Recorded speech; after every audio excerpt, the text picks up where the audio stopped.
Salve omnes, and welcome back. In this video, we will be looking at Virgil's Aeneid. We are here starting off in Book 4, and this video is going to cover lines 160 to 218, following the AP Latin syllabus.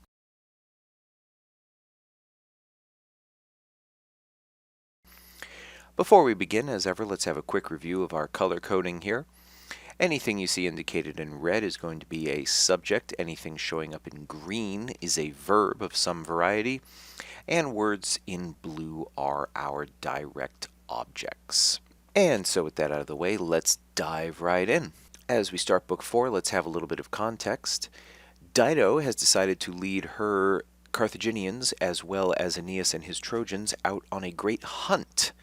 And that is where we are. However, of course, we are in the middle of the plan of Juno with Venus's ascent to cause Dido and Aeneas to fall in love, so that Aeneas will stay at Carthage and Carthage will become the dominant power in the world and not be destroyed by whatever city is going to be founded by a descendant of Trojan blood. So that is where we are, in the middle of a hunt. Everyone is out in the forest having a good time when all of a sudden interrea, and that is where we pick up. In the meanwhile, so magno misceri murmure caelum incipit. Caelum incipit we see.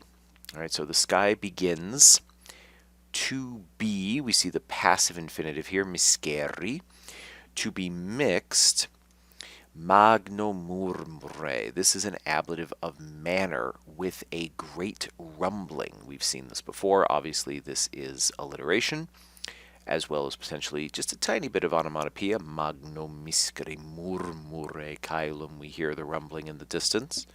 And we see, along with the sky beginning to be stirred up, we see a cloud, nimbus, okay, in sequitur commixta grandine nimbus. A cloud follows deponent verb, so therefore active. And then this phrase right here, commixta grandine, is an ablative absolute with hail mixed in. Et, continuing on, Tyrii comites. So these are the Carthaginians, of course, the Tyrian allies or comrades. This way and that, passim, the adverb, along with the Trojan youth, so the young men of Troy, and the Dardanius nepos Veneris. So this is the Trojan descendant of Venus. This is not Aeneas. This is actually supposed to be Ascanius. All of these people, the Tyrians, the Carthaginians, and Ascanius, petiere. This is, of course, an alternate ending. This is petierunt. So third person plural, perfect active indicative, they sought. And just for good measure, along with the shortened alternate form of the verb, we also have a syncopated verb. There should be a V here, petiverunt, but instead we get petiere. They sought. What did they seek? They sought diversa tecta.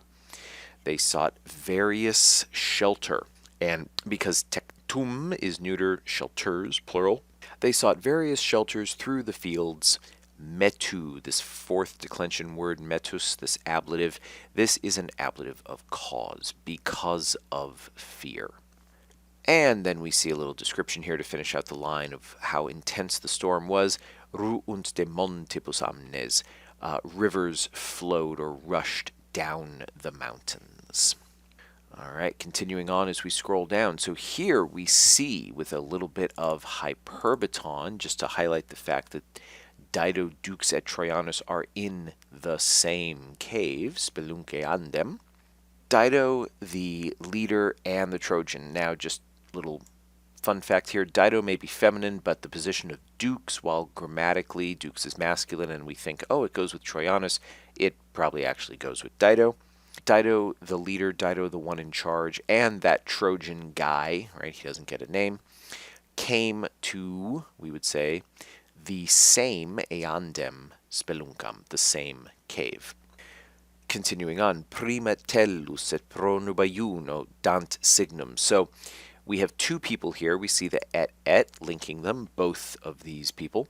So we see Prima tellus, so first earth, this would be sort of earth in her perhaps oldest or most primordial form, and Jupiter there for she is sort of the officiant, if you will, of the wedding that is about to take place. We'll see here that a lot of the language is related to the sort of thing you would see at a Roman wedding. So Juno is the pronuba, she is the officiant.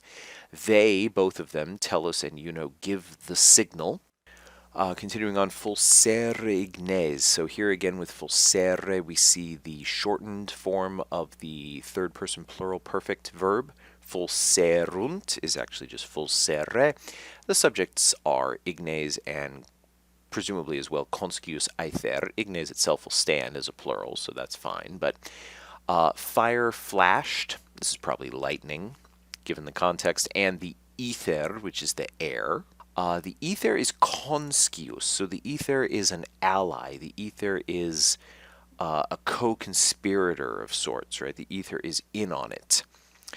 And in this case, too, we might even say a witness, because we are talking about connubiis. So here for conscius, the translation might work as witness. The ether was a witness to the marriage ceremony. This connubiis right here is dative. There's two possibilities for the dativeness of it.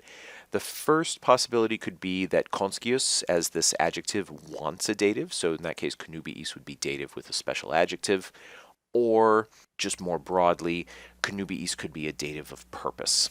All right, the ether was on hand or was there as a witness for the purpose of the marriage. It really doesn't matter. The point is that connubiis is a dative, not an ablative.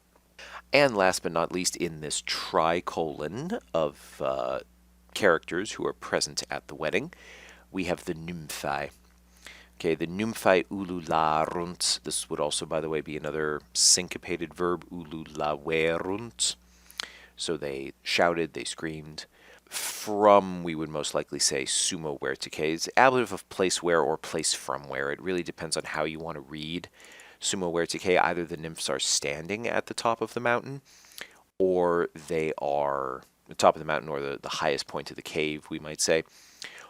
And that is where they are shouting, or they are shouting from the highest point in the cave. It's entirely up to you.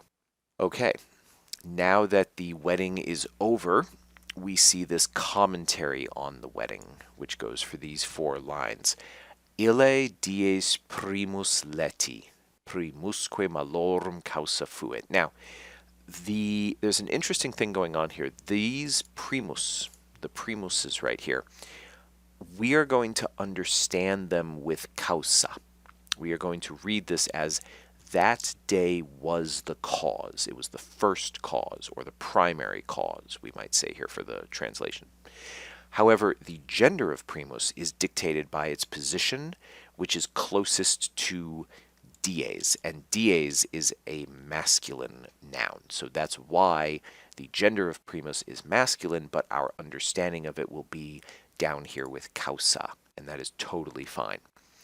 Leti and malorum, of course, are genitives, going also with causa. So that day, the day that Dido and Aeneas happened to wind up in the same cave and married, if you will, air quotes, that day was the primary cause of death, and that day was the primary cause of evils, or misfortune, if you like. Right? Why was that day the primary reason for all of this bad stuff that's going to happen? Dido here is our subject, and she is literally the subject of every single verb that shows up. So we're going to just go with her. Dido was not. She was not moved, right? Just a simple present tense passive verb. She was not moved by, so she did not care.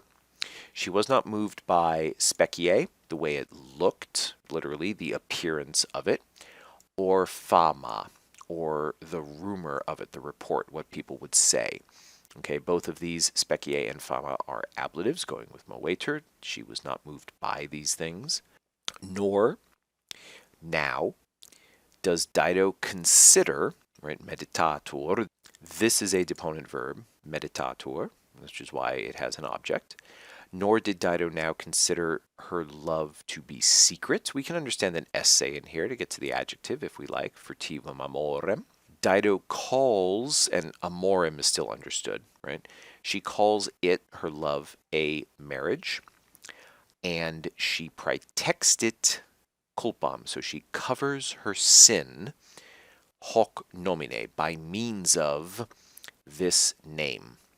Okay, that is to say, the name of marriage. So that is how Dido covers up her sin, which is hooking up with Aeneas.